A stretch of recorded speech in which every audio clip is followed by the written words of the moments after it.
Welcome to Timeless Love Stories. Tonight's story is an original romantic tale set in the Victorian age. If you enjoy slow-burn romance, deep emotion, and love stories shaped by history, consider subscribing to the channel. Now, let us begin. The lane that led into the village did not announce itself with any grandeur. It wound between hedges and low stone walls as though it were trying not to disturb the fields on either side, and it carried, on that mild morning, the clean smell of damp earth and crushed leaves. The sky was pale, neither generous nor threatening, and the light fell evenly over everything, over the cottages with their soot-darkened chimneys, over the sheep clustered near a gate, over the distant line of trees that marked the edge of an estate whose owner seldom needed to be seen to be felt. Somewhere beyond the first rise lay Leeds. Not visible, not yet, but known, spoken of with a mixture of fascination and suspicion, as one spoke of weather that could travel. For the villagers, the city was a place where men went to earn money and returned altered, where girls might find service and learn the habits of households whose carpets were thicker than any blanket they owned. It was also a place to avoid thinking about too hard, because thinking about it invited comparison, and comparison invited discomfort. Eleanor Hart arrived without a carriage. She came by hired cart from the station, her trunk strapped down with rope, her satchel pulled close against her side, and her bonnet pinned with practical care. She was 19, and she moved with the forward lean of someone who did not intend to apologize for taking up space. The driver, an older man with weather-worn hands, glanced at her occasionally as if expecting her to show signs of regret when she realized how narrow the village seemed, how quiet, how resistant to novelty. Eleanor did not show regret. She watched. She watched the women in aprons standing at doorways, half in conversation, half in appraisal. She watched a boy carrying a pail too heavy for him, his shoulder already set into the posture of someone who had learned early that strain was ordinary. She watched a man repairing a fence with the steady concentration of work done for the sake of necessity rather than pride. And she watched the church tower, not because she was especially pious, but because in villages like this the church was not merely a building, it was the spine around which everything else arranged itself. The cart stopped near a small gate. A sign, faded but legible, announced the school. Eleanor stepped down, lifted her skirt slightly to avoid mud, and stood for a moment in the lane. The schoolhouse was built of the same stone as the cottages, its windows small, its door thick, as if it had been designed to keep the outside world from intruding. A low outbuilding leaned beside it like a tired companion. The yard was modest, the boundary fence uneven, repaired in places with whatever timber had been available. It was not discouraging. It was simply plain. Eleanor inhaled, not dramatically, but as if making a silent bargain with herself. Then she took her satchel and walked toward the door. Inside, the air carried the faint sting of chalk and the slow, persistent smell of damp wool. Wooden desks sat in rows that had been softened by generations of restless hands, and the blackboard showed the remnant of a previous lesson, figures and letters half erased. Light slipped in reluctantly through the windows, landing in thin rectangles on the floorboards. A woman stood near the teacher's desk, a key ring hooked at her waist. She was middle-aged, brisk, and wore the expression of someone who had been asked to handle one more responsibility than she had time for. "You'll be Miss Hart," she said, and it was not a question. "I am," Eleanor replied. "I'm Mrs. Dunn," the woman continued. "The school caretaker. And you'll find things are done a certain way here." Eleanor had met that tone before. It appeared wherever rules had calcified into identity. "I expect they are," Eleanor said, and kept her voice even. "I'm grateful for your help." Mrs. Dunn looked briefly uncertain, as if gratitude had not been the response she'd prepared for. She recovered quickly and unlocked a cupboard. "You'll have slates," she said. "Not enough, but you'll manage. Ink is kept under lock because the boys waste it. Paper is scarce. If you want more, you'll have to ask the vicar." "The vicar?" Eleanor repeated, the word landing oddly. Mrs. Dunn glanced toward the church tower visible through the window. Reverend Ashcroft. He's responsible for the school, alongside the parish. He approves materials. He approves, she paused, searching for a term that might include everything, changes. Eleanor's mouth tightened faintly. I see. Mrs. Dunn returned to her keys, the last word said without sympathy. You'll meet him soon enough. The first day was a blur of names and faces, of accents shaped by local sound, of children who stared at Eleanor as if she had stepped out of a book, and of children who did not stare at all because they had already learned that curiosity could invite reprimand. Eleanor began with simple things, introductions, reading aloud, sums on slates, but she watched as she taught, and what she watched altered the lesson more than any plan she had carried in her head. Some of the youngest struggled to hold chalk properly, not from foolishness, but from hands already used to tools and labor. Some of the older children wrote with determination and poor spelling, their brows furrowed as though each letter required negotiation with fatigue. When Eleanor asked a boy to read, he stood, cleared his throat, and did so in a voice too quiet for his age. Later she learned he slept in a room with 5 others and had learned that loudness brought trouble. It was not romantic poverty. It was merely life. At the end of the day, Eleanor dismissed them carefully, not as a herd to be released but as individuals to be sent back into the world. She watched them go, a cluster of girls together, skirts muddy at the hem, 2 brothers walking with identical strides, a child lingering, as if reluctant to leave a room that had been warm and watchful.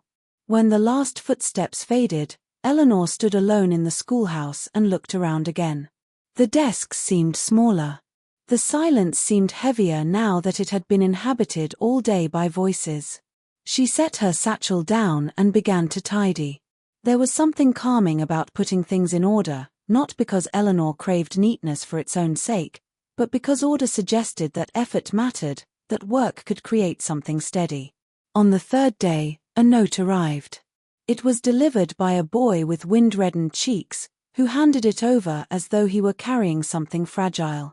The paper was thick enough to suggest authority. The handwriting was careful, slanted, restrained. It requested, politely and without warmth, that Miss Hart attend the vicarage after lessons. Eleanor read it twice, then folded it again with deliberate precision.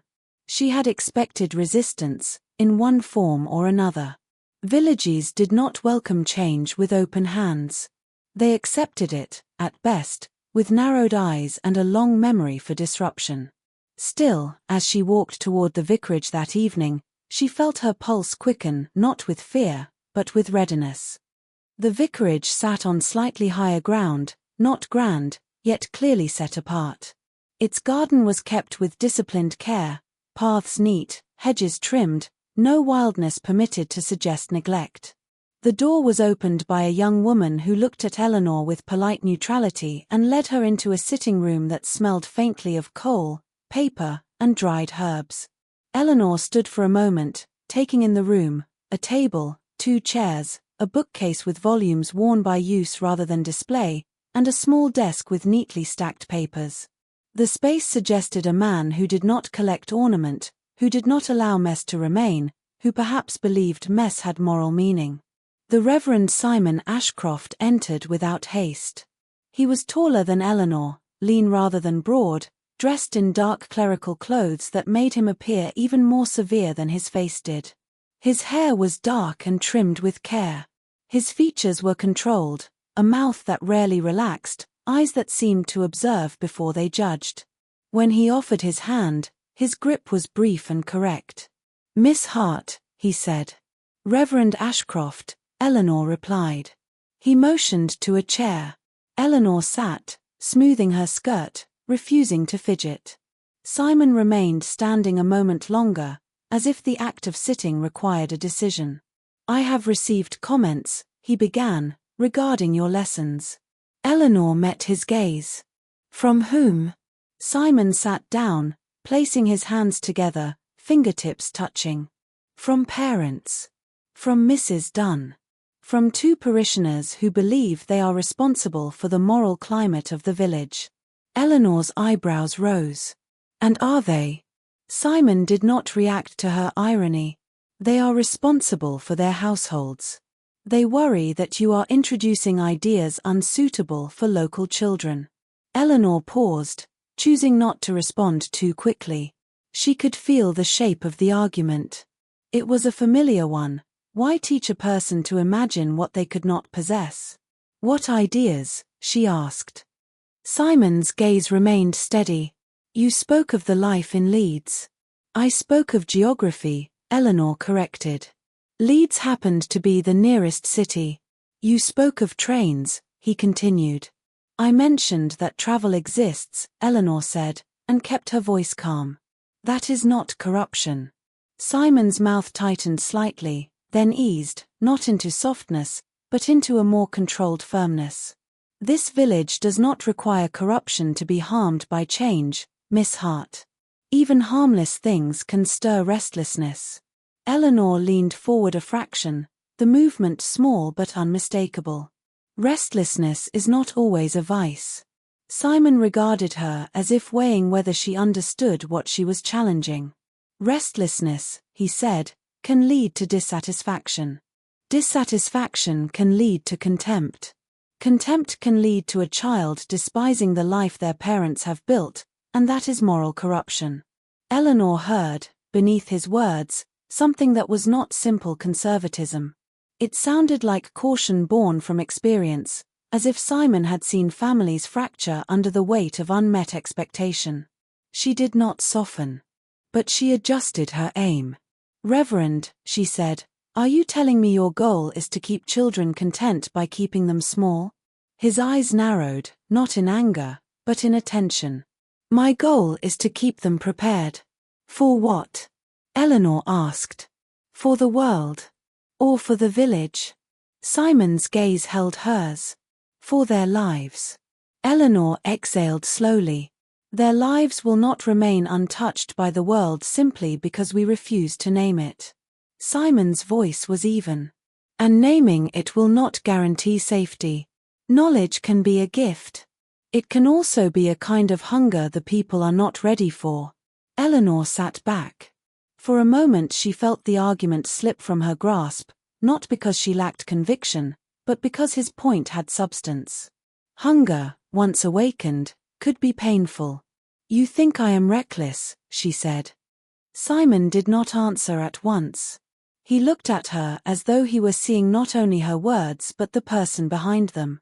I think, he said finally, that you are earnest. And that earnestness, when it is young, sometimes forgets to count the cost. Eleanor's cheeks warmed, partly from indignation, partly from the irritation of being measured by her age. My age does not prevent me from recognizing injustice, she replied. Simon's eyes flickered, the smallest change, as if the word had caught him. Injustice, he repeated quietly. Then, more plainly, this is not a court, Miss Hart. It is a school. And schools can be places where injustice is either repeated, Eleanor said, or interrupted. The silence that followed felt sharply defined, as if the air itself had noticed the collision. Simon looked down at his papers, then back at Eleanor. I do not intend to discourage your commitment, he said. I do intend to remind you of the boundaries of your position. Eleanor's jaw set. You mean the boundaries of my sex? Simon's gaze lifted again, steady but uncomfortable. I mean, he said, the boundaries of the village. If you wish to alter them, you must do so carefully, or you will lose the trust you require. Eleanor held his gaze, and for the first time she noticed something else in him, not merely control, but a kind of restraint that looked practiced, as though he had learned the hard way what happened when one's feelings escaped into the open. She stood. I will teach them well, she said, and kept her voice low so it would not sound theatrical. And I will not teach them to accept less than they deserve simply because it makes adults comfortable. Simon remained seated.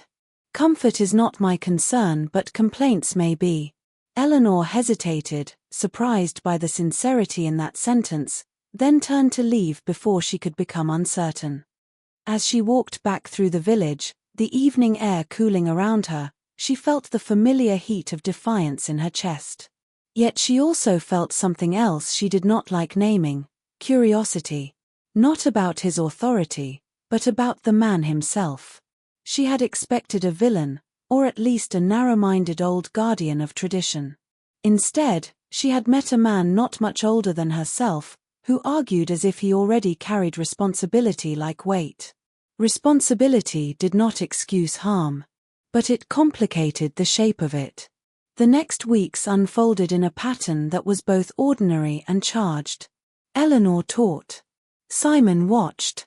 Sometimes he came to the school unannounced, standing at the back, silent, while the children fidgeted under the pressure of his presence. Eleanor did not alter her lesson for him, though she learned to balance ambition with strategy. She introduced new material through familiar forms, so it would not appear like an invasion. She used stories to teach history. She used arithmetic to teach the reality of wages and bread. She asked questions that forced thought but did not sound like rebellion. Still, conflict found them. It found them when Eleanor allowed the older girls to read aloud from a biography of a woman who had traveled to America. It found them when she taught the children a simple song from another county, not indecent, merely unfamiliar. It found them when she asked a boy what he thought, rather than what he had memorized, and his answer revealed a mind sharper than anyone had credited. Simon confronted her one morning after lessons, in the schoolyard, where a few mothers lingered to collect children. "You are undermining the parents," he said quietly. Eleanor's eyes narrowed. "By teaching children to think?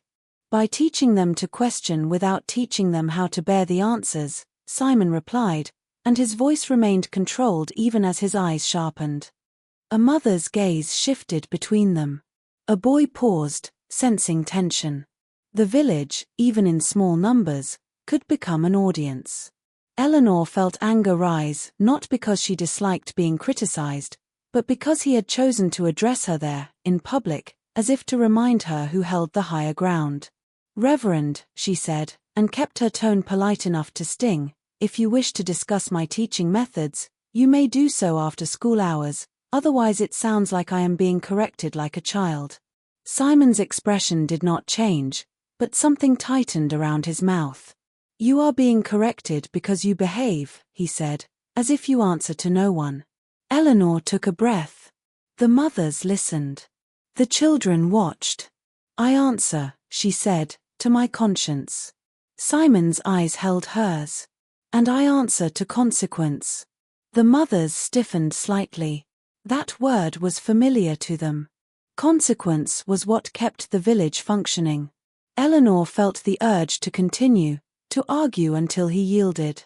Instead, she stopped, because she suddenly understood that to win an argument in public was to lose something more important: the children's sense of safety. They needed steadiness.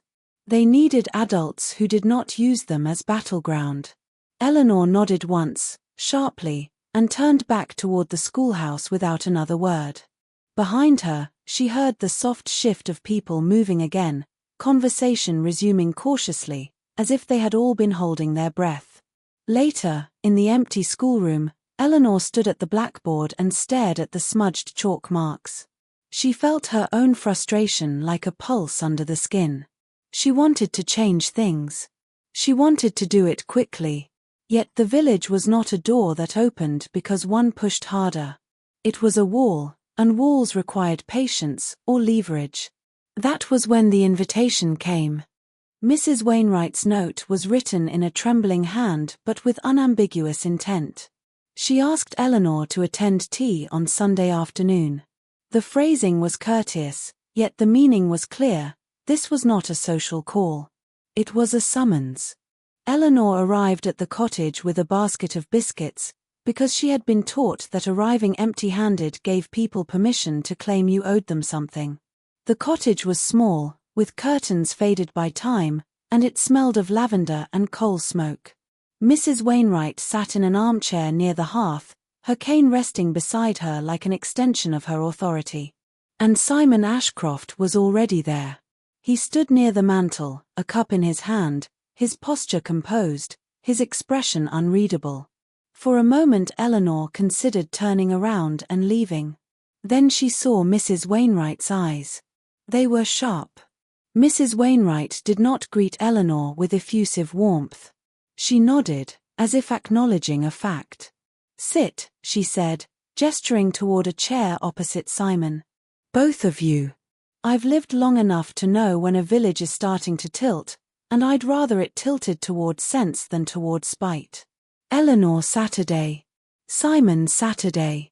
The table between them seemed too small for two stubborn people.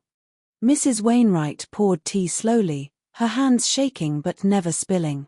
She placed a plate of seed cake in the center as if it were an offering to civility. "You," she said to Eleanor, "have brought a fire into my village." Eleanor's mouth opened, but Mrs. Wainwright lifted a finger. "And you," she said to Simon, "have been trying to put it out with a bucket of rules." Simon's lips pressed together. "Mrs. Wainwright." "Don't reverend me," the old woman replied. "I have buried a husband and half my friends. I will speak plainly while I can." Eleanor felt an unexpected urge to smile. She did not, but the urge softened her shoulders. Mrs. Wainwright leaned back slightly. "Now, tell me, Miss Hart, what is it you want?" Eleanor's throat tightened, not from fear, but from the weight of being asked directly. In the schoolroom she could hide behind lessons. Here she had to name herself. "I want," Eleanor said slowly, "the children to have more than narrowness." Mrs. Wainwright nodded once, satisfied by the honesty, then turned to Simon. "And you?" Simon's gaze lowered to his cup, then lifted again with reluctant steadiness. "I want," he said, "the children to grow into lives that do not break them." The old woman's eyes moved between them. "Do you hear it?" she asked. Eleanor frowned. Simon did not respond. Mrs. Wainwright tapped her cane lightly on the floor. "You both want them safe," she said. "You simply disagree about what safety looks like." Eleanor swallowed. "Safety cannot mean ignorance," Simon replied without raising his voice. "And education cannot mean contempt for the lives around them." Eleanor's eyes narrowed. "I do not teach contempt." Mrs. Wainwright made a small sound of impatience. "No," she said. "But you have a way of speaking that makes people feel judged even when you don't mean it. And you," she added to Simon, "have a way of warning that makes people feel controlled even when you mean well." The words landed without cruelty. They were offered as truth. Eleanor sat back, unsettled, because it was difficult to protest against someone who had no interest in flattery. Mrs. Wainwright pushed the seed cake slightly toward them, as though sugar might help them swallow pride. "I've watched Reverend Ashcroft carry this parish since he arrived," she said. "And I've watched him do it alone. He's careful because he has to be. He does not have a wife to soften the village's expectations of him. He does not have a family to share the weight." Simon's jaw tightened. Eleanor glanced at him, surprised. The village had spoken of his seriousness, his reserve. It had not spoken, at least not openly, of loneliness. Mrs. Wainwright turned to Eleanor. "And I've watched you," she said, "walk into rooms that were never built with you in mind and act as though you have every right to be there. That is not a flaw." Eleanor blinked. "It is," Mrs. Wainwright continued, "sometimes exhausting to people who have spent their lives learning to make themselves small. They look at you and feel exposed, because you refuse to pretend the limits are natural." Eleanor felt heat rise behind her eyes and hated it. She looked down at her cup, as if studying the surface of the tea could steady her. Simon spoke then, quieter. "Mrs. Wainwright, this is not." "It is exactly this," the old woman cut in. "Because the village is starting to choose sides, and when a village chooses sides, children end up paying for it." The word children shifted the air in the room. Eleanor's shoulders stiffened. Simon's gaze tightened. Mrs. Wainwright's voice softened slightly, not into sentiment, but into seriousness. You will not like each other every day, she said. But you will respect one another if you want to do any good here. And I expect you to do good, because both of you have that stubborn streak that refuses to give up. Eleanor looked up. Simon looked at Mrs. Wainwright as if she were an authority he could not ignore. The old woman leaned forward. Now, she said. Speak to each other like human beings, not like opponents. Silence stretched. Eleanor broke it first, because she had always been quicker to step into the open. You think I don't understand cost, she said to Simon, and kept her voice steady. You think I am eager for change because I've never been hurt by it. Simon's gaze held hers, and for a moment Eleanor saw the flicker of something like regret. I think, Simon said, that you have not yet seen hope turn into bitterness. Eleanor's chest tightened. I have seen bitterness, she replied. I was raised by an aunt who believed women should be grateful for any roof offered them, even if the roof came with silence. I watched my cousin marry a man who treated her like an extension of his furniture. I have been told, more times than I can count, that my mind is a danger.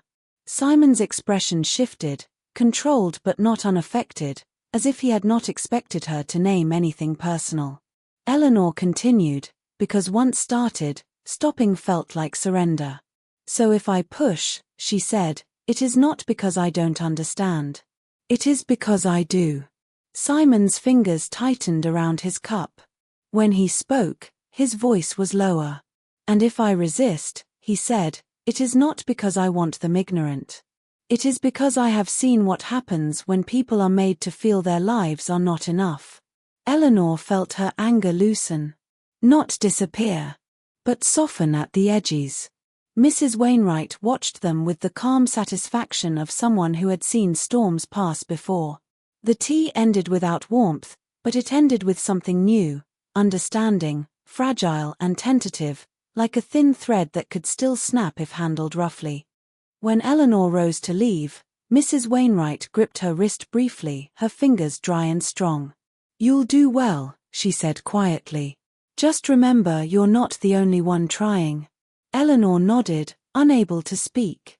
Outside, Simon walked with her for a few steps, not as a chaperone, but as someone who understood it would look better if they did not leave separately like enemies. The lane was damp underfoot. The air smelled of earth and wood smoke. The village seemed, for a moment, to be listening. Simon broke the silence first. I did not intend to correct you publicly, he said. Eleanor's mouth tightened. And yet you did. Simon's gaze flicked toward her, then ahead again. I am not skilled, he admitted, at being challenged. Eleanor looked at him, surprised by the bluntness. That is unusual honesty for a man of the cloth. Simon's mouth moved, almost into a smile, then stopped. Honesty is the least I can offer when I have so little patience. Eleanor exhaled, a sound that was almost laughter. You have patience, she said.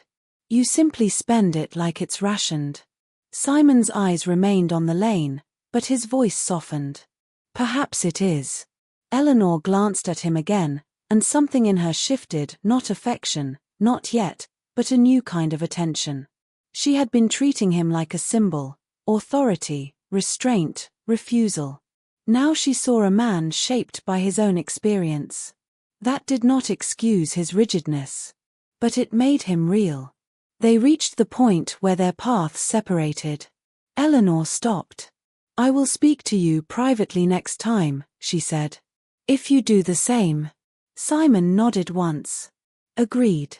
Eleanor turned away, but after a step she heard him say her name. Miss Hart. She looked back. Simon's expression was as controlled as ever. Yet his voice, when he spoke, carried something more careful than authority. I do not think your enthusiasm is a disorder, he said. I only think it will burn you if you do not guard it. Eleanor stared at him. She had expected criticism or permission. She had not expected concern.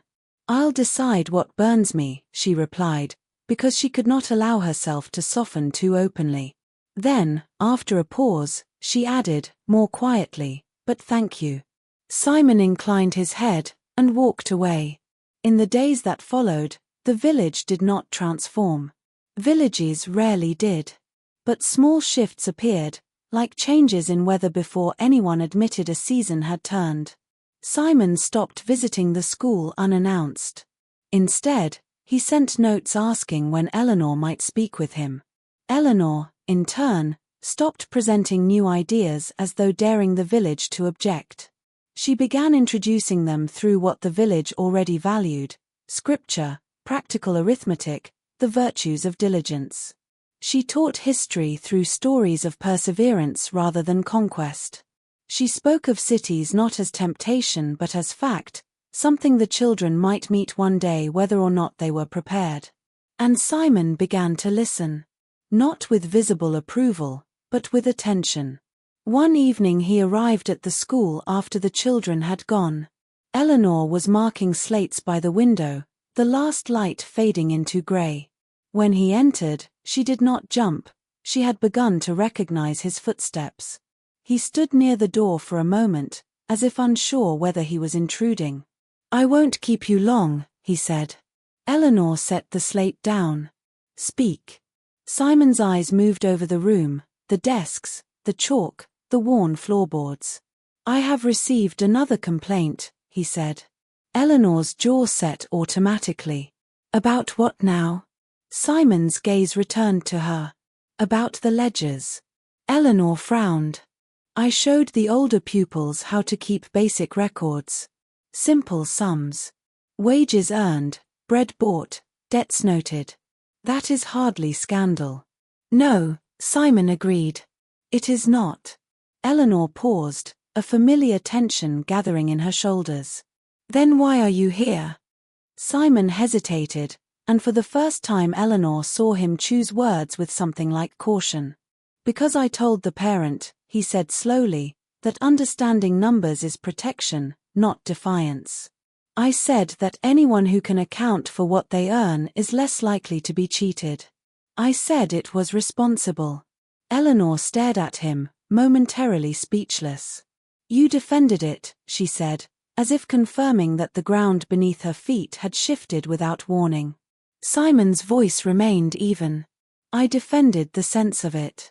And me," Eleanor added, because she needed to hear whether he would deny it. Simon's gaze held hers. "And you," he said simply. A tightness formed in Eleanor's throat, unexpected and irritating. She looked down at the slates again, as if the neat figures could ground her. "Thank you," she said. Simon nodded, then moved closer, stopping by the teacher's desk. He picked up a book Eleanor had left there, an illustrated geography primer with a worn spine. "You show them maps," he said. "I do," Eleanor replied carefully, waiting for criticism. Simon turned a page slowly. "When I was a boy," he said, "a map was a kind of promise."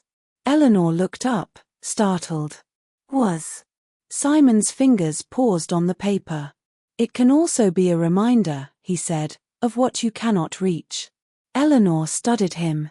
"You speak as though you've tried to reach something." Simon's mouth tightened slightly. For a moment Eleanor expected him to retreat behind propriety. Instead, he closed the book, placed it down carefully, and said, "I have tried. And I have failed. And failure makes a man cautious." The honesty, offered without drama, changed the air between them. Eleanor swallowed. "I'm not asking you to be reckless," she said quietly. "I'm asking you to let them have room." Simon looked at her for a long moment. "Room," he said, "often leads to choices they are not ready to carry." Eleanor's lips pressed together. "And keeping them too close," she replied, "teaches them to accept whatever weight is put on them. Even when it hurts." Simon's gaze softened, not into sentiment, but into something like reluctant respect. "You are persistent," he said. "And you are stubborn," Eleanor returned. Simon's mouth moved again, almost humor, almost warmth. "Those are hardly opposites." Eleanor felt her pulse shift, subtle and strange, as if her body had heard something her mind had not yet translated. Simon stepped back. "Good evening, Miss Hart," he said, and left without further comment, as if he feared lingering would expose something he did not intend to reveal. Eleanor sat in the quiet schoolroom long after he'd gone, her slate forgotten, her thoughts moving in unfamiliar patterns. She had come here prepared to fight authority. She had not expected to encounter a man who fought himself. The weeks moved forward with the unremarkable steadiness that characterized village life, yet beneath that surface something had shifted, subtle but persistent, like a change in current beneath calm water. Eleanor found that she no longer braced herself when Simon's name was mentioned. His presence ceased to feel like an intrusion and became, instead, a consideration, something to be accounted for, not resisted. She still disagreed with him. She still tested the boundaries of what was expected of her. But she did so with an awareness she had not possessed before, that resistance could be most effective when it did not announce itself as defiance. Simon, for his part, altered in ways so restrained they might have gone unnoticed by anyone less attentive than Eleanor. He began to arrive at the school not to supervise, but to ask questions.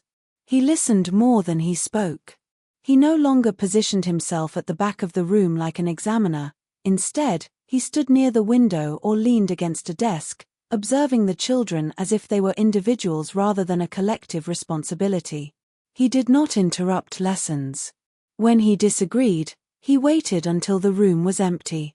Their conversations lengthened.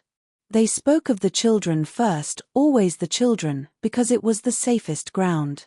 Simon spoke of families Eleanor had not yet learned to read properly, of histories that explained caution better than any rulebook.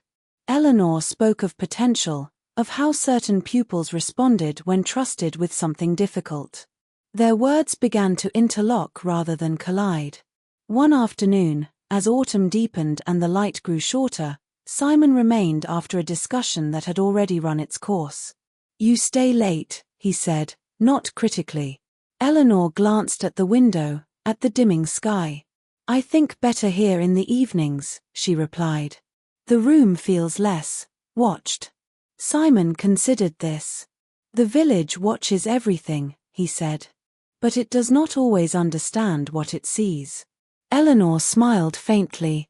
"That has been my experience."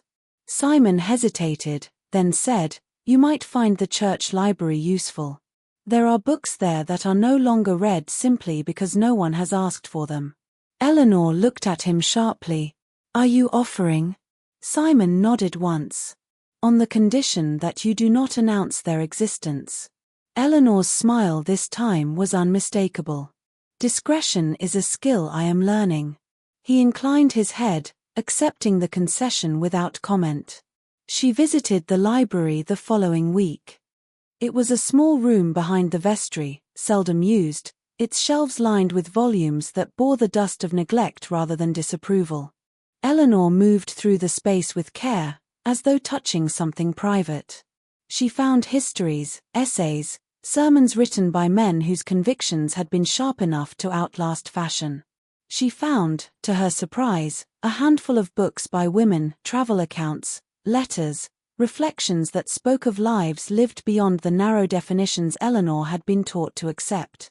Simon appeared at the doorway while she was reading, not announcing himself. "You found something," he said. Eleanor looked up, eyes bright. "Several things." He stepped inside, his presence familiar now in a way that unsettled her slightly. He watched her handle the books, noticing the respect with which she treated them. "My predecessor," he said, "believed knowledge should be guarded like a locked room." "And you?" Eleanor asked. Simon paused. "I believe," he said slowly, "that knowledge locked away eventually rots." Eleanor studied him. "That sounds dangerously close to my position." Simon's mouth curved faintly. "I am capable," he said, "of learning." The admission lingered between them, quiet and sincere. As autumn gave way to winter, their interactions acquired a rhythm that felt unspoken but dependable. Eleanor found herself looking for Simon in church not out of obligation, but out of habit.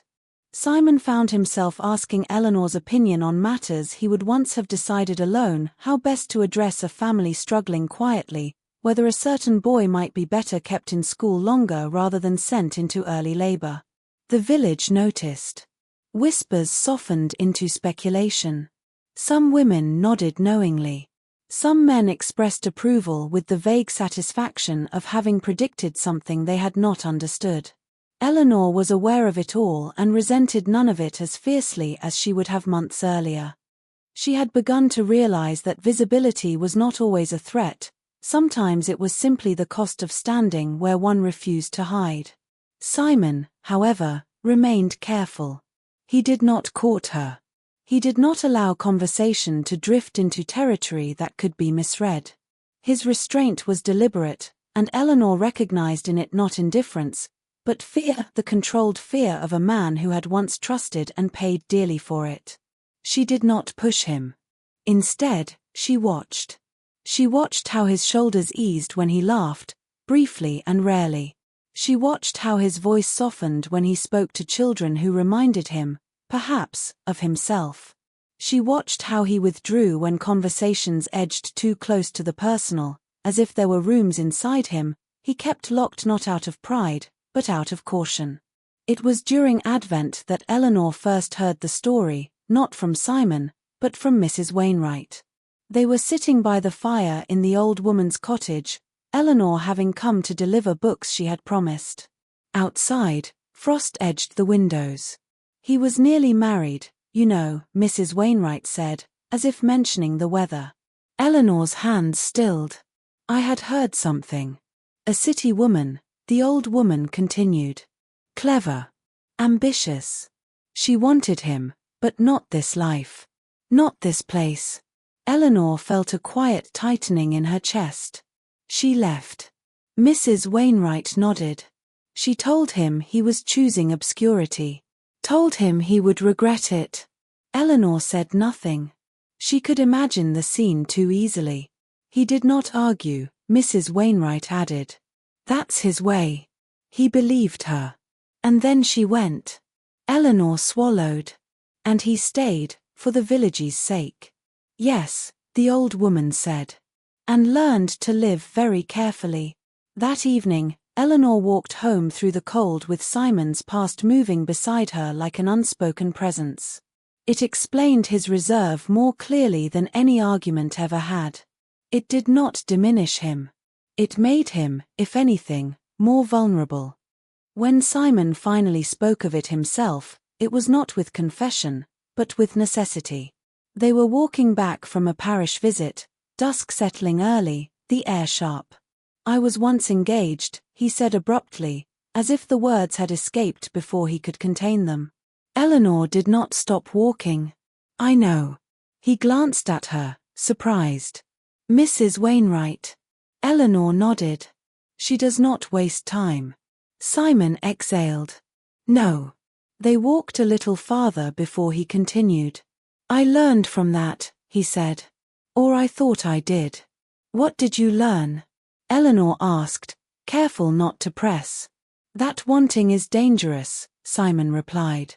"And that choosing a life means accepting the judgment of those who do not share it." Eleanor stopped then, turned to face him. "Do you regret your choice?" Simon met her gaze, and this time did not look away. "No," he said. "But regret is not the same as pain." Eleanor nodded slowly. "Pain does not always mean error." Simon studied her, and something in his expression shifted, not relief, not certainty, but recognition. From that moment, the distance between them changed. It did not collapse. It narrowed. Simon began to linger longer in conversation. Eleanor allowed herself to speak more freely, not only of teaching, but of herself, of her aunt, of the suffocation of expectations, of the way learning had once felt like escape and now felt like responsibility. Simon listened without interruption, his attention complete in a way Eleanor had rarely experienced. Spring did not arrive with a single moment of certainty. It came in increments so small they could have been dismissed as imagination, a milder edge in the air at dawn, the first thin green along a hedge where winter had insisted on grey, the sound of water moving faster in the ditch beside the lane. The village remained itself, stone, habit, steadiness, yet the season altered the way everything carried weight. People stood a fraction longer in doorways. Children ran farther before being called back. Even the churchyard looked less like a place of endings and more like a place where time continued, regardless of names carved into stone. Eleanor felt the change first in her body. She woke earlier without the same heaviness. Her hands, red and roughened through the cold months, healed in shallow layers. She caught herself humming once while arranging slates, and the sound startled her into silence, not from shame, but from surprise. She had not come to the village expecting joy to appear uninvited. At school, she opened the windows when the day allowed it. The air that entered was not warm, not yet, but it was alive. Chalk dust did not settle as quickly. The room smelled less of damp wool and more of clean wood, ink, and the faint sweetness of soil warming beyond the walls. The children changed too. Their attention remained a challenge, but it was a different kind of challenge now, less dull endurance, more restless eagerness. Eleanor adjusted without announcing it, letting lessons move in pulses instead of long forced stillness. She set tasks that required standing, walking, handling objects. She asked questions that required thought rather than recall, and she watched which pupils brightened when given permission to attempt something difficult. Simon came more often in spring. His presence had become a quiet fact in Eleanor's days, like the bell on Sundays or the cart that passed twice a week from Leeds with goods the village bought reluctantly. She heard his steps now, before she saw him. She recognized the rhythm, measured, unhurried, neither hesitating nor hurried by impatience. The first time she realized she was listening for him, truly listening, without intention, she felt irritation flare, as if her own attention were betraying her. The irritation faded. What replaced it was stranger, a steady, almost physical awareness that made the air feel different when he was near. He stood one afternoon at the back of the schoolroom while Eleanor guided the older pupils through letter writing. Not the stiff phrases they had been taught, "Dear Sir, I remain, your obedient servant," but sentences that carried meaning. Eleanor made them write about something real, the price of bread, a sibling's illness, a day in the fields, a memory of a winter morning when their hands had ached and they had wanted to stay by the fire. She told them that writing was not only for obedience, it was for clarity. Clarity, she said, was a form of protection. Simon watched without interruption. Eleanor did not glance toward him. She kept her voice even and warm, letting the rhythm of her speech settle into the room. When the children stumbled, she corrected them without humiliation. When they succeeded, she nodded as if success were expected. At the end of the lesson, when the children had gone and the schoolyard had emptied into scattered voices beyond the gate, Simon remained in the doorway rather than leaving. Eleanor set papers in a neat pile, more to keep her hands occupied than out of need.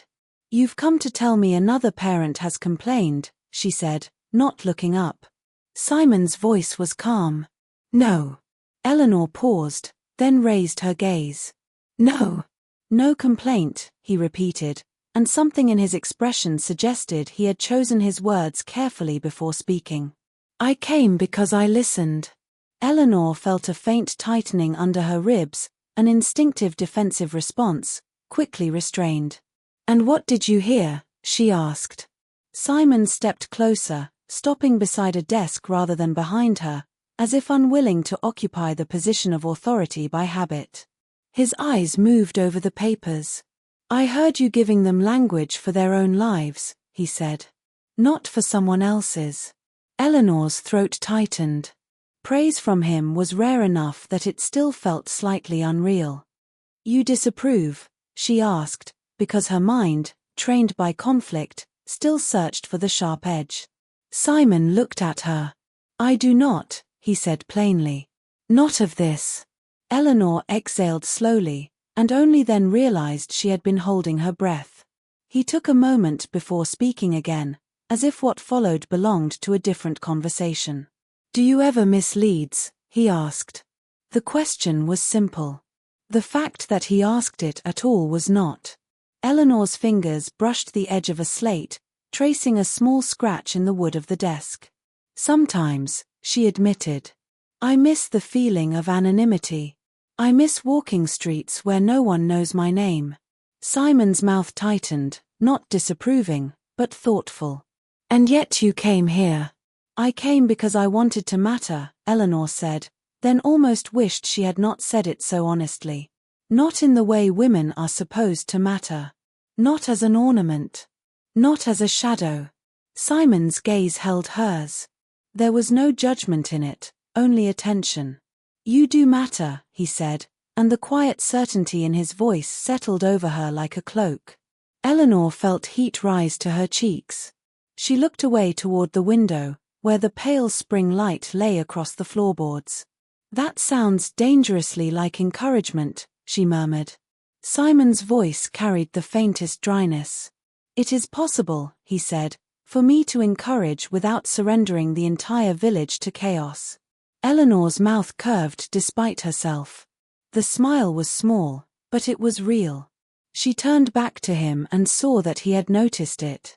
His expression changed, only slightly, as if something in him had eased at the sight of her softness. They walked together that evening, not because they had decided to, but because neither of them moved away. Eleanor gathered her shawl and books. Simon lifted the lantern from the hook by the door. They stepped into the lane where the air held the coolness of late afternoon and the promise of longer evenings. Their shoulders did not touch, but their proximity was close enough that Eleanor was acutely aware of the warmth of him through layers of cloth, and of the way his presence altered the rhythm of her own steps. For a while they spoke of practical things: repairs needed at the school fence, a family in the parish struggling after a poor winter, the possibility of obtaining more paper from Leeds if Simon wrote to a contact there. Their voices were quiet, unhurried. The conversation did not feel like a negotiation. It felt, unexpectedly, like companionship. Eleanor realized, with a strange clarity, that she had been lonely in the village, even while surrounded by children and watched by parishioners. Loneliness, she had learned, was not the absence of people. It was the absence of being understood.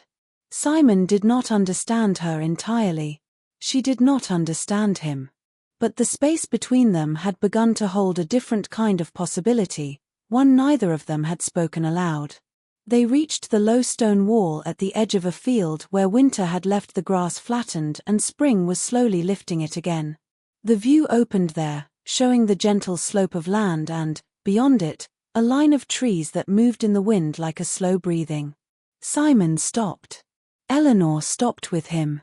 The lantern cast a warm circle of light on the stones, making their edges look softer than they were. Simon did not speak at first. He rested one hand on the wall, his other holding the lantern steady. Eleanor watched him, noticing the tension in his jaw, the way his shoulders rose and fell with a breath he seemed to measure. She waited. It was something she had learned with him: silence could be a form of respect. "I have been thinking," Simon said at last. Eleanor's eyes lifted to his face. "That is rarely harmless," she replied softly. A brief, almost imperceptible change touched his mouth, an echo of humor, quickly contained. "No," he agreed. "It is not." He looked out toward the field, as though the landscape might allow him to speak more plainly. "When I came to this parish," he said, "I believed I had chosen a life that would be stable." Eleanor felt her chest tighten at the word, because she understood what stability often meant in the mouths of men: controlled, predictable, safe from disruption. "And has it been?" she asked. Simon's gaze remained on the field. "It has been orderly," he said. "And I mistook order for peace." Eleanor did not move. The lantern's light flickered slightly as a breeze passed.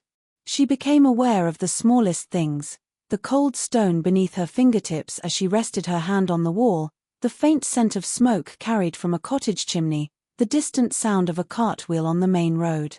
Her own body felt oddly awake, as if it knew this moment mattered before her mind could define why. Simon turned toward her then, and the look in his eyes made her breath catch, not because it was dramatic, but because it was unguarded. He looked as though he had stepped into a place he did not entirely know how to inhabit.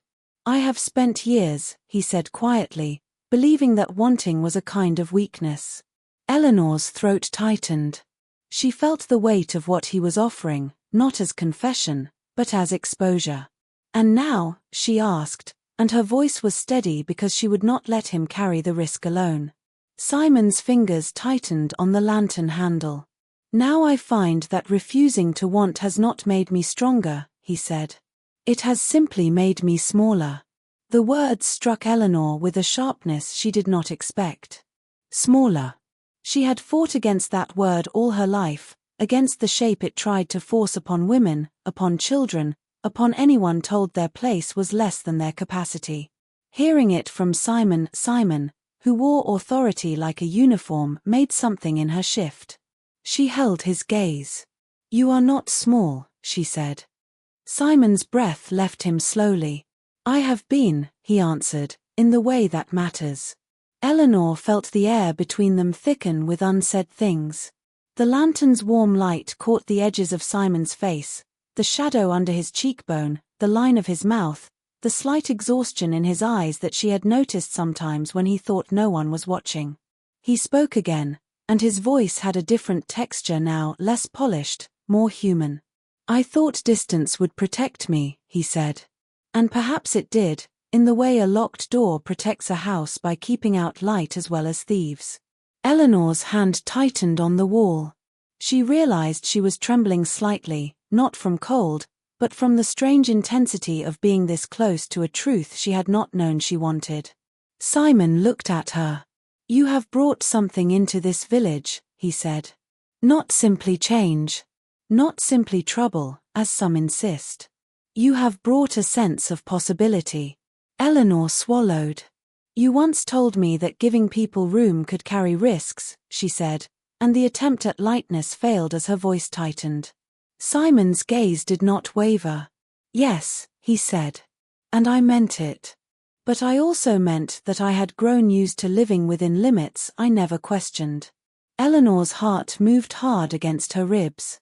She became acutely aware of her own skin under the collar of her dress, of the warmth rising in her throat, of the way her hands suddenly did not know what to do with themselves.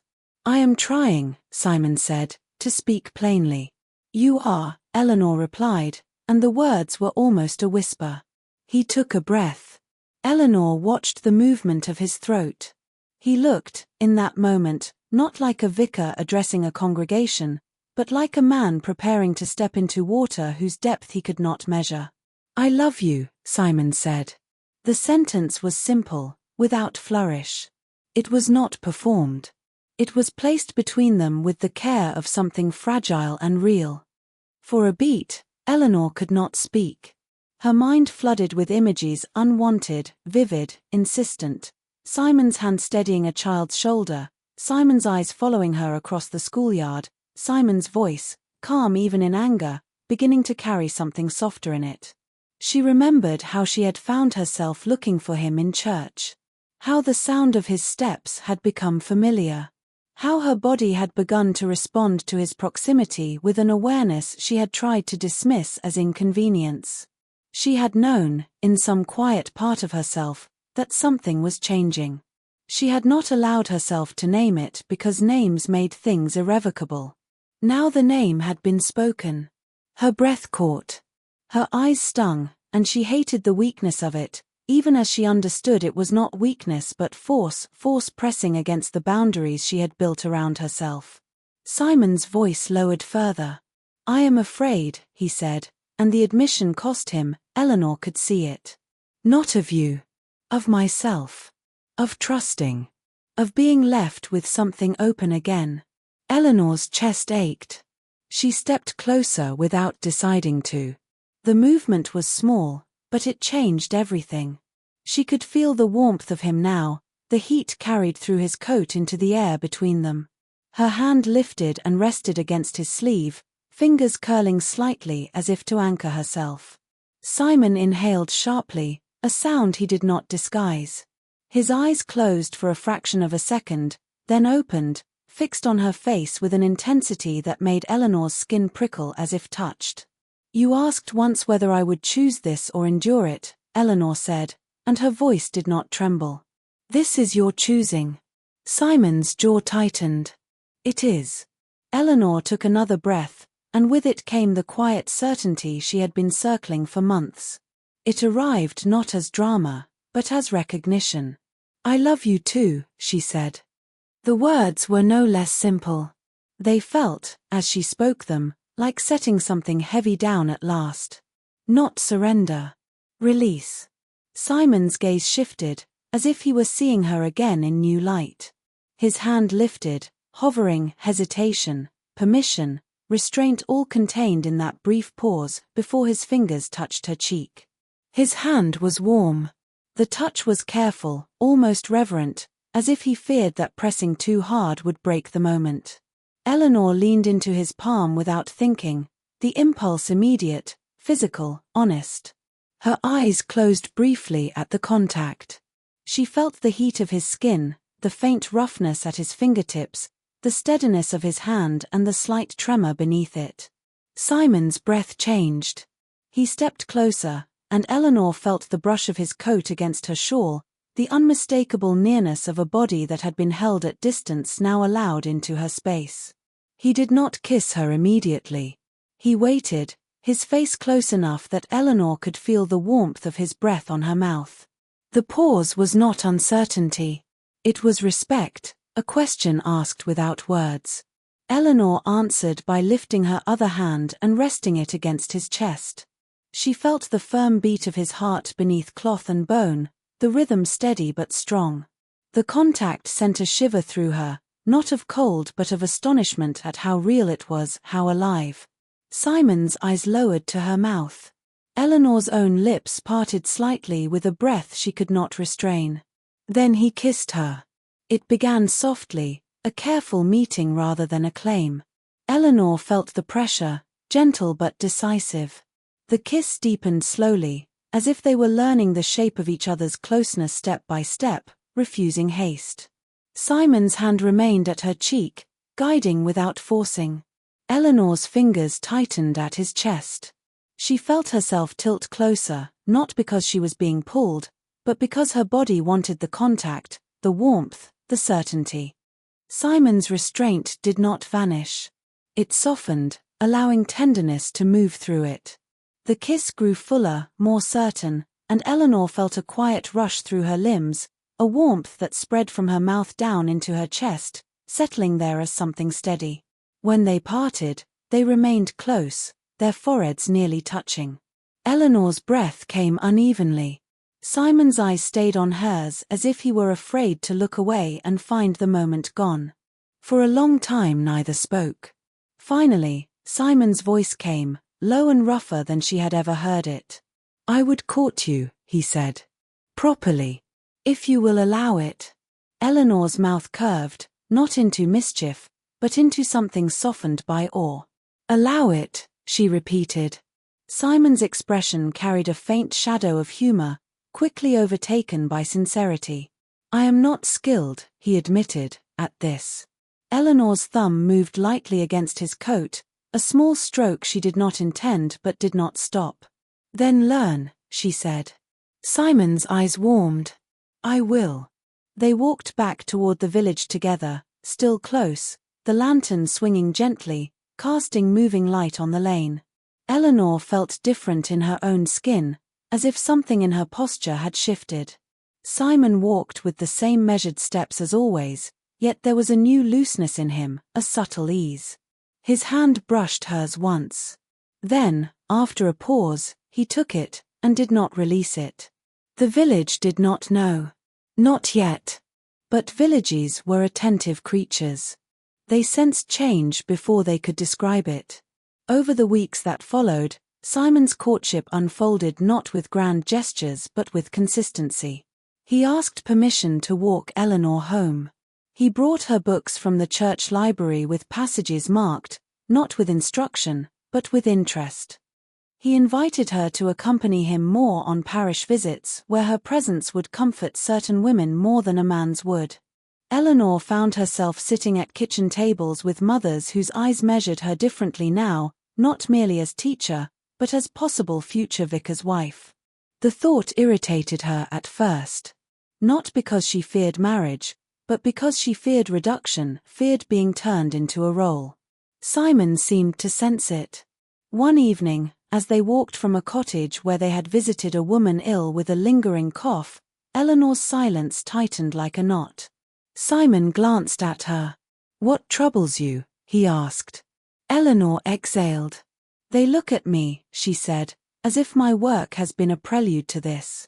Simon slowed, then stopped by the hedge where small buds were beginning to open. He turned toward her. "Your work is not a prelude," he said. "It is your vocation." Eleanor's throat tightened. "And if I become your wife?"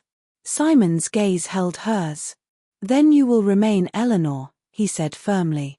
"Not an extension of my collar. Not a symbol for their approval.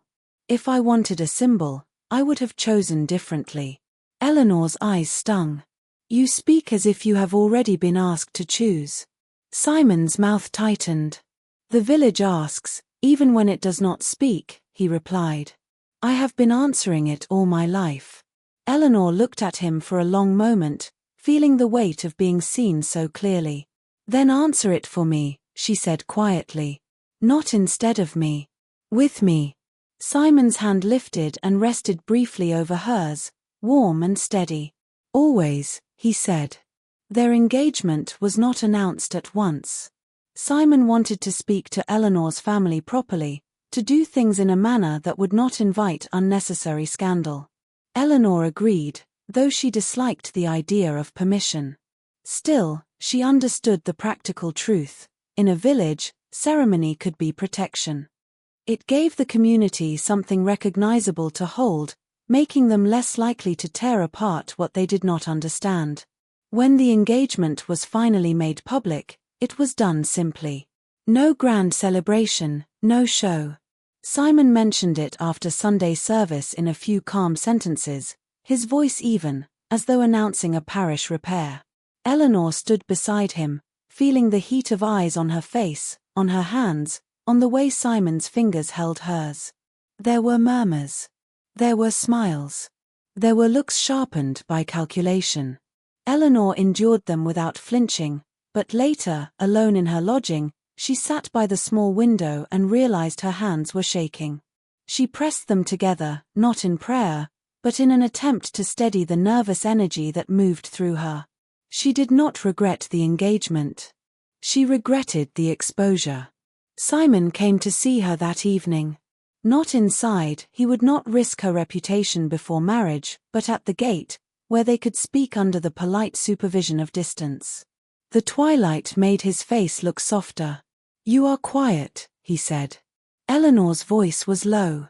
"I am adjusting." "To what?" Simon asked. "To being claimed," she said honestly. Simon's expression tightened, and Eleanor immediately regretted the harshness of her words. She saw pain flicker across his face, quickly controlled. "I do not wish to claim you," he said.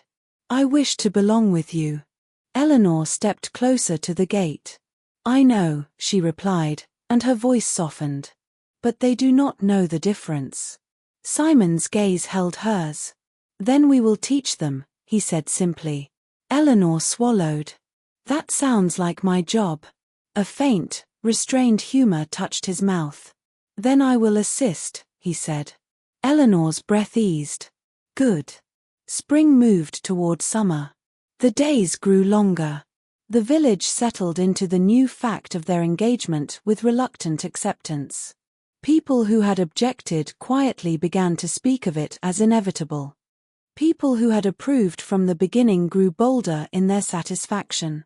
Mrs. Wainwright looked at Eleanor with a sharp, approving calm that made Eleanor feel both seen and exposed.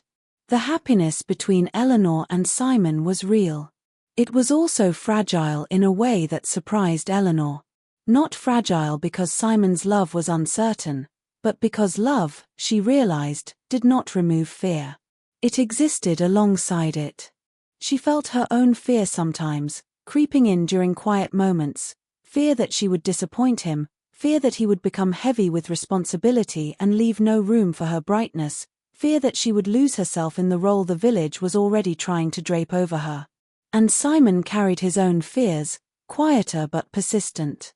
Eleanor saw them when he went silent after certain conversations, when his shoulders tightened at the mention of Leeds, when he received letters and read them with a face that revealed nothing. She did not ask at first. She waited, because she had learned that pressing Simon could make him retreat. Then the first whisper of Lydia arrived. It came, as poison often did, disguised as observation. A parishioner mentioned, casually, that Simon had once been promised to a woman of excellent connections. Another woman remarked that such a match would have been more suitable, delivered with a sympathetic tilt of the head as though Eleanor was an unfortunate substitute. Eleanor felt anger flare, then settle into a colder awareness. They were testing her. She did not respond openly. She continued her work. She smiled when required. She refused to give them the satisfaction of visible insecurity. Yet inside, the remarks lodged like grit. Not because she feared Lydia as a rival, but because she feared the village's hunger for comparison. Comparison was a weapon communities used to correct those who challenged their order. Simon did not hear the first whispers. Or if he did not believe them worth attention. Then letters began arriving more frequently. Eleanor saw the change in him before she knew its cause. He became more contained, quieter. His eyes looked tired in the evenings. When she asked about parish matters, his answers were shorter. He kissed her still, but the kiss carried a slight edge of distraction, as though part of him were elsewhere. One night, as they stood at her gate and the air smelled of summer rain not yet fallen, Eleanor touched his sleeve. "Simon," she said softly. He looked at her. The lantern light caught his face and showed the faint strain around his eyes. "You are carrying something," Eleanor said. "Tell me." Simon hesitated, and Eleanor felt her own chest tighten. Hesitation was his old habit, the one she feared most, because it meant retreat. At last, he exhaled. "She has written," he said. Eleanor did not ask who. She already knew. "How long?" she asked instead. Simon's mouth tightened. "Weeks." Eleanor felt a sharp sting, not jealousy, not betrayal, but the ache of being excluded. "And you did not tell me." Simon's eyes held hers. "I did not want to bring her into our life," he said, and his voice was low with something like shame. "I thought I could answer it quietly and it would end." Eleanor swallowed. "What does she want?" Simon looked away briefly toward the lane, as if the darkness might make it easier to speak. "She says she made a mistake," he said. "She says she has reconsidered. She says," he stopped. Eleanor's fingers tightened on his sleeve. "Simon," she said, steady. He continued, his voice controlled but rougher. "She says I have chosen beneath myself." Eleanor felt heat rise in her throat. Beneath. The word was meant to place her, to define her as inferior, as an unsuitable replacement. "And what do you say?"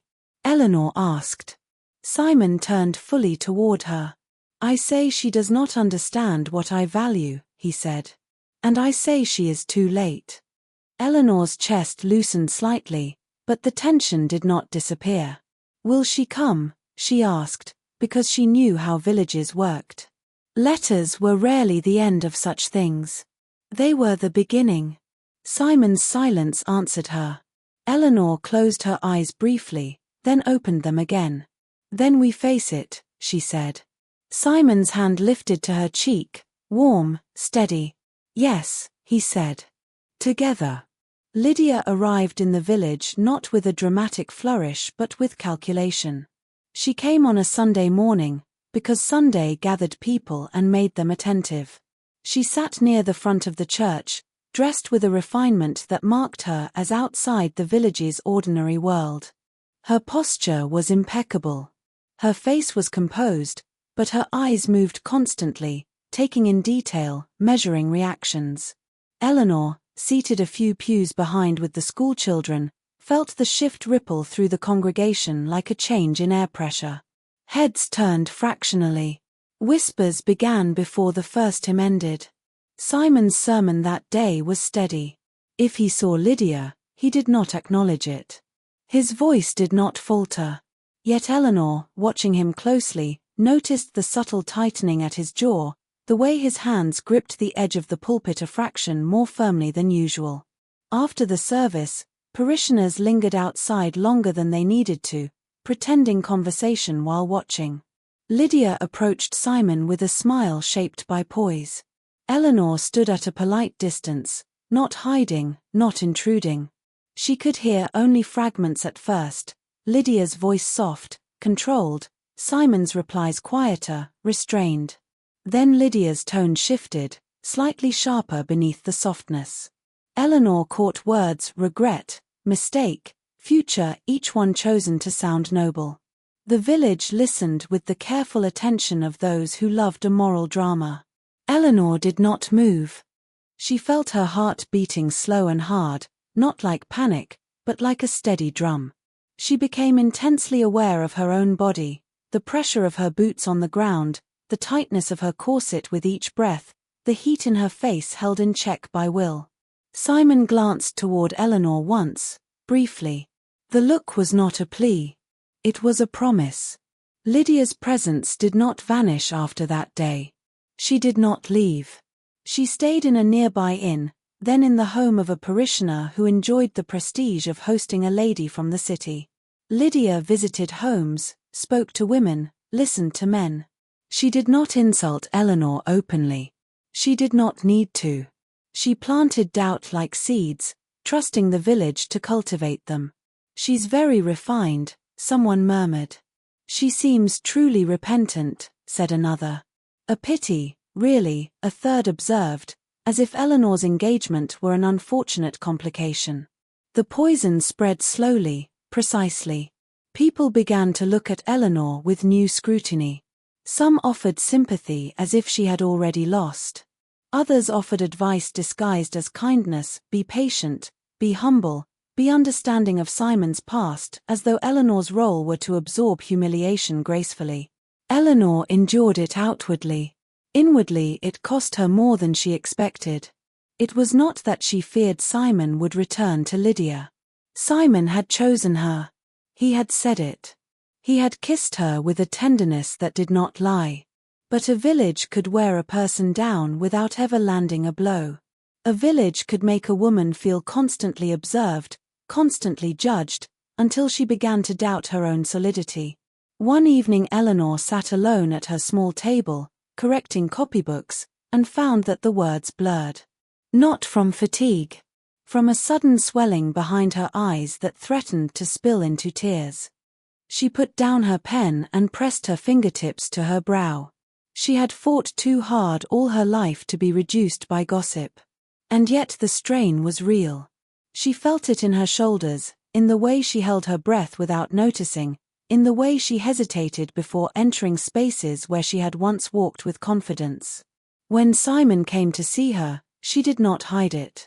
He stood at the gate, lantern in hand, his face shadowed by the evening. He looked tired. Eleanor opened the gate and stepped closer than propriety allowed, because she needed closeness more than she feared judgment. Simon's eyes softened at the sight of her. "They are cruel," Eleanor said quietly, before he could speak. Simon's mouth tightened. "They are fearful," he replied. "And fear makes people ungenerous." Eleanor's laugh was brief and bitter. "That is a charitable description." Simon stepped closer. He did not touch her immediately. His restraint returned in moments of tension, as if he feared touching would look like ownership. Eleanor could have resented it. Instead, she understood. He was trying to protect her in the only way he knew. "I should have told you sooner," Simon said. Eleanor shook her head. "No," she said. "You should have ended it sooner." Simon's gaze sharpened slightly, not in anger, but in recognition of truth. "I tried," he said. "But she is persistent." "So am I," Eleanor replied, and her voice steadied. Simon's hand lifted then, and this time he did touch her, fingers at her jaw, thumb brushing her cheek lightly. The contact calmed something in her immediately, as if her body recognized safety in him even when her mind was crowded. "I will not be pulled back into what I was," Simon said quietly. "I will not become that man again." Eleanor's throat tightened. "And yet she is here," she whispered. "Yes," Simon admitted. "And she has learned where to press." Eleanor closed her eyes briefly. "Then we must press back," she said. Simon's mouth curved faintly, restrained admiration flickering. "You are formidable," he said. Eleanor opened her eyes. "So are you," she replied. "When you choose to be." The confrontation did not come immediately. Lydia would not allow it to. She wanted time. She wanted the village to become her ally before she demanded Simon's choice publicly, so that his refusal would cost him more. Weeks passed. The village's mood altered. Conversations shifted when Simon approached. Eleanor began to feel that she was walking through water that resisted her. Even the children sensed it. They grew quieter when adults spoke. They watched Eleanor with a guarded concern that made her heart ache. One day, a small girl approached Eleanor after class and tugged at her sleeve. "Miss Hart," the child whispered, "is the pretty lady going to take the Reverend away?" Eleanor crouched, meeting the child's eyes. She felt the sting of it, how quickly poison reached even the young. "No," Eleanor said gently. "No one can take someone who chooses to stay." The girl frowned. "But grown-ups say." Eleanor's voice remained calm. "Grown-ups speak too much," she said, and smoothed the child's hair. "You must listen to what people do, not only what they say." That evening Eleanor told Simon about the child's question. Simon's face tightened. For the first time Eleanor saw anger in him, not loud, not uncontrolled, but sharp and clean. "She is using the village," Simon said quietly. "She is letting the village use itself," Eleanor corrected, because she understood the dynamic. Lydia was not creating the cruelty. She was directing it. Simon's fingers tightened around the edge of his desk. "Enough," he said, and the single word carried finality. 2 days later, Lydia requested a meeting with Simon at the church, after afternoon prayers. It was not private. Lydia chose the hour when parishioners would be nearby, when the sexton would be moving about, when the churchyard would not be empty. She wanted witnesses even if they pretended not to witness. Eleanor did not receive an invitation. She did not need one. She arrived at the churchyard and waited near the old yew tree, her hands folded, her posture composed. She could see the church door. She could not hear everything, but she could hear enough. Voices carried in open air when tension sharpened them.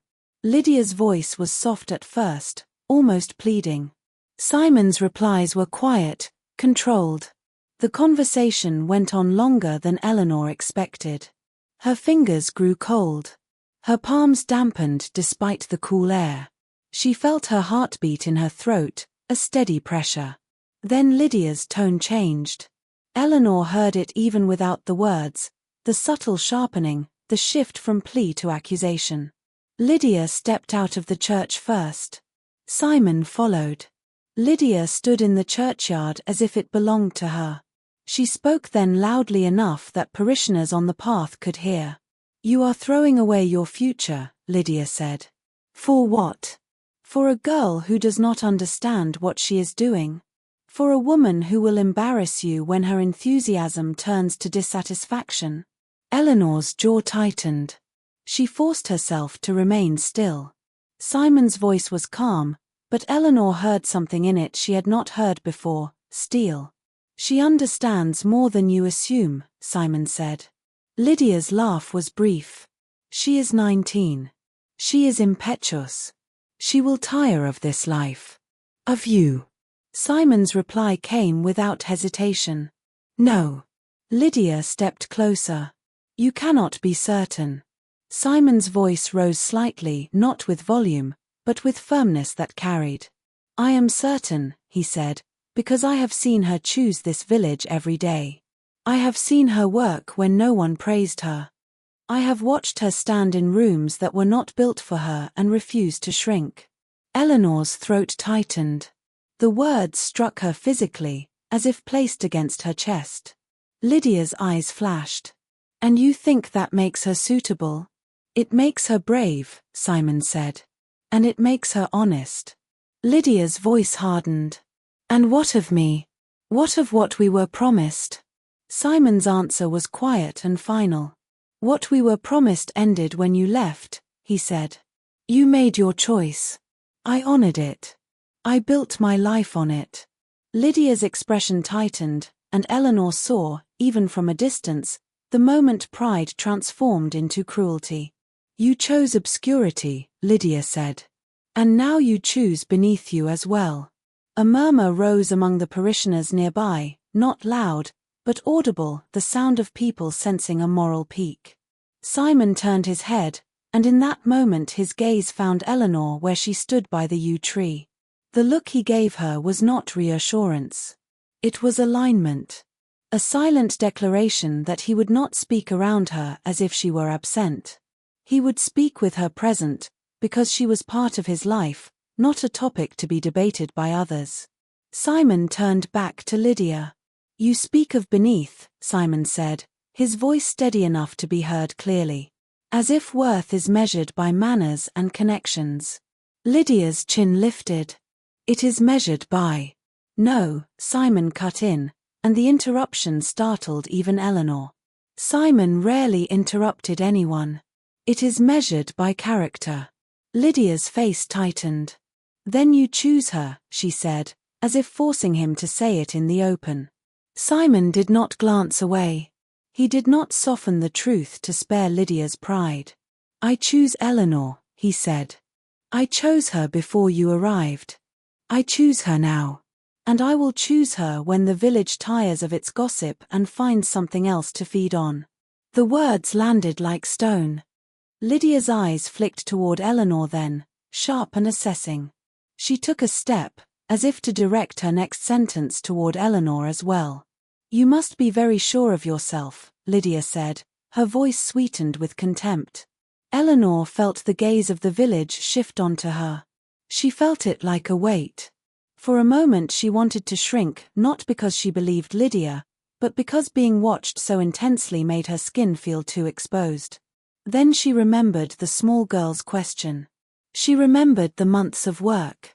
She remembered Simon's hand on her cheek in the lantern light. She remembered the kiss that had felt like truth. Eleanor stepped forward. Not quickly. Not dramatically. Simply enough to stand beside Simon where she belonged. She took his hand, and the contact steadied her. Simon's fingers tightened around hers as if answering a vow. I am sure of him, Eleanor said quietly. And of myself. Lydia's smile sharpened. How noble. Eleanor's voice remained calm. No, she replied. How ordinary. People make choices. Some people live with them. A faint ripple passed through the parishioners, an exhale, a shift. Eleanor did not look at them. She looked at Simon, because his eyes were on her, and in them she saw something that made her chest ache, devotion made visible. Simon spoke then, and his voice carried with it the full weight of the second declaration, not private this time, but deliberate and public, offered as protection. She is not a mistake, Simon said. She is not a consolation. She is the best part of my life in this parish, because she has made me braver than I was. Eleanor's throat tightened. Her hand trembled slightly in his. Lydia's face hardened. You will regret humiliating me, she said. Simon did not flinch. I have not humiliated you, he replied. You have done that yourself by returning to demand what you abandoned. Silence followed. Lydia's breath quickened. For a moment Eleanor thought she might plead again. Instead, Lydia straightened, gathering her pride around herself like a cloak. "This village will swallow her," Lydia said coldly. "And then you will learn what you have chosen." Simon's voice remained steady. "This village will learn," he said. "Because Eleanor teaches it, whether it wishes to be taught or not." Lydia's eyes flicked again to Eleanor, then away. Without another word, she turned and walked down the path, her steps firm, her posture rigid. The village watched her go. A few people murmured. A few looked away, ashamed. Eleanor stood still, feeling the tremor in her own body now that the confrontation had passed. It was as if her muscles had been holding her upright through sheer will and were only now remembering fatigue. Simon did not release her hand. He leaned slightly toward her, his voice low so only she could hear. "Are you all right?" he asked. Eleanor's breath left her in a slow, shaky exhale. "I am," she said. Then, after a pause, she added with honesty that surprised her, "I am proud of you." Simon's gaze softened. "I was terrified," he admitted. Eleanor looked at him. "So was I," she confessed. "But you did not leave me alone in it." Simon's thumb moved lightly against her knuckles, a small grounding gesture. "Never," he said. They did not kiss there in the churchyard. It would have been spectacle, and neither of them wanted love to become performance. Instead, Simon lifted Eleanor's hand and pressed a brief kiss to her fingers, simple, intimate in a way the village could not claim. Then he walked her home. The days after Lydia's departure did not become suddenly easy. Poison did not vanish the moment its source left. It lingered in the village like a sour aftertaste. Some people avoided Eleanor out of embarrassment. Some tried to repair relationships with awkward kindness. A few remained resentful, because resentment was easier than admitting they had been wrong. Eleanor felt exhaustion settle into her bones. The conflict had not been loud, but it had been constant, and constant pressure wore a person down more thoroughly than a single blow. Simon noticed.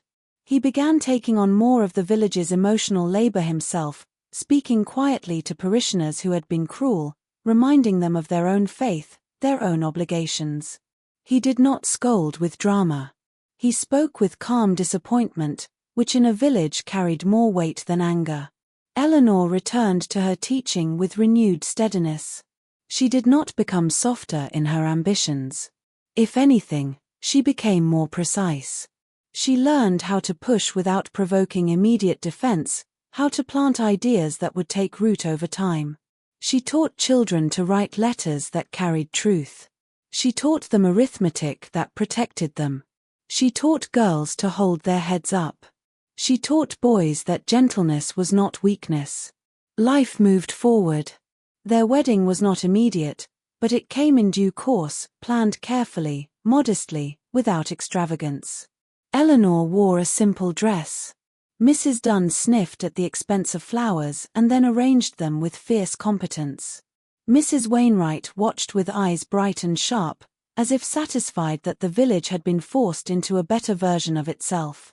When Eleanor became Mrs. Ashcroft, she did not become smaller. The village might have expected it. Simon would not allow it. Eleanor would not allow it. The first year of marriage was not an epilogue. It was an adjustment. Eleanor discovered that sharing life with a man as disciplined as Simon required patience. Simon discovered that living with Eleanor meant accepting that quiet did not always equal peace. She brought questions into the home the way she brought fresh air into the schoolroom. Simon brought steadiness into Eleanor's more impulsive moments, not by suppressing her, but by offering structure that allowed her to act without burning herself out. They learned each other in daily details, Simon's habit of waking early and reading before breakfast, Eleanor's tendency to pace while thinking, the way Simon's hand would find Eleanor's when they walked through the village, the way Eleanor would touch Simon's sleeve when she sensed him withdrawing into himself. Their intimacy deepened slowly. Not in excess, not in constant passion, but in quiet closeness built from trust. They kissed in kitchens, briefly, while bread baked. They kissed in the vicarage hallway when Eleanor returned from school with cold hands and Simon warmed them between his palms. They kissed at night with tenderness that carried the memory of fear overcome.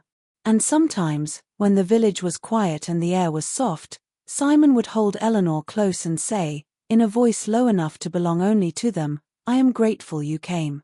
Eleanor would press her forehead to his shoulder and answer, "So am I." Years passed not as a leap but as a layering. Leeds began to press outward. The village felt it first in small disturbances. More carts on the road, more strangers passing through, a faint smell of industry carried on certain winds. A railway line became a subject of discussion, then a reality. Boys began leaving earlier, drawn by wages. Girls left for service and returned with different accents and different eyes. Eleanor watched the changes with mixed feeling. She had always wanted the children to know the world. Now she saw the world arriving, and she understood Simon's old caution with new depth. Expansion brought opportunity. It also brought loss of simplicity, of community, of the slow rhythms that had once held people together. Simon adapted, too. He preached sermons that spoke not only of endurance but of discernment, how to live in a changing world without being swallowed by it. He counseled families whose children left and returned strangers. He found himself standing at the boundary between old village life and the city's encroachment, guiding without controlling. Eleanor's school grew. More children attended. The curriculum shifted slowly, grudgingly, then with acceptance. Eleanor obtained more books. She introduced maps not as temptation but as literacy. She taught the older pupils about rights and obligations in a language that did not sound like rebellion but like prudence. She became, without ever announcing it, a fixed point in the village.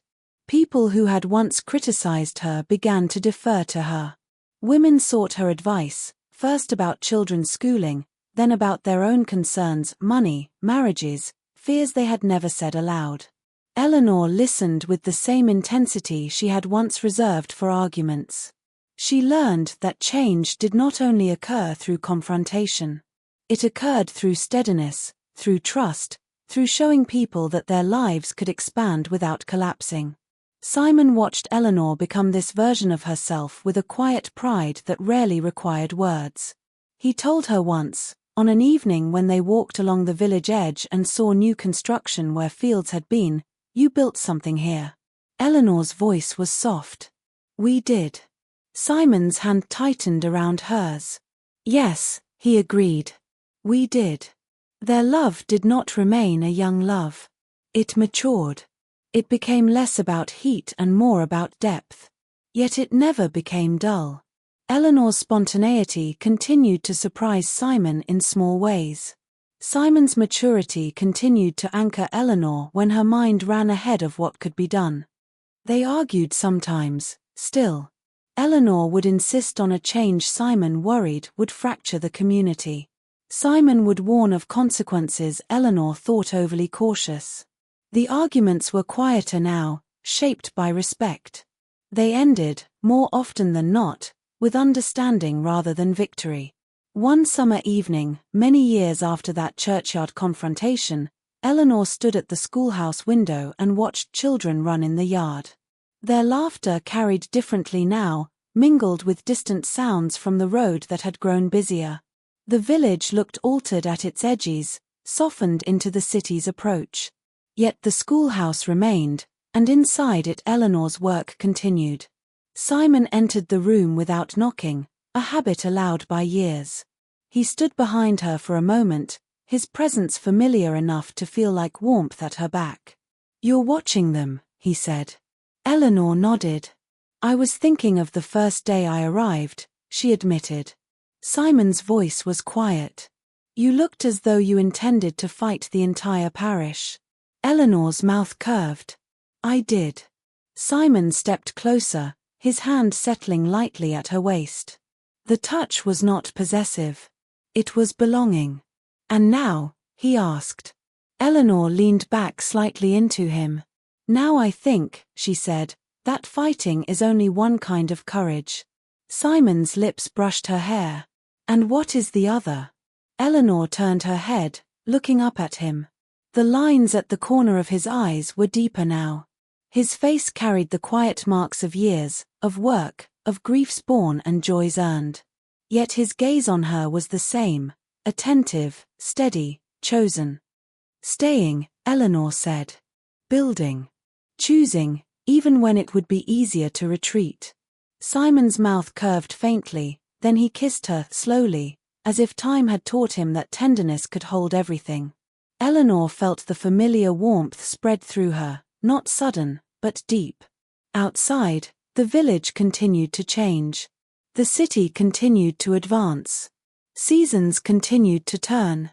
Inside, two lives remained bound not by spectacle, not by rescue, but by mutual recognition, by the slow, daily work of choosing each other, again and again, as the world moved on.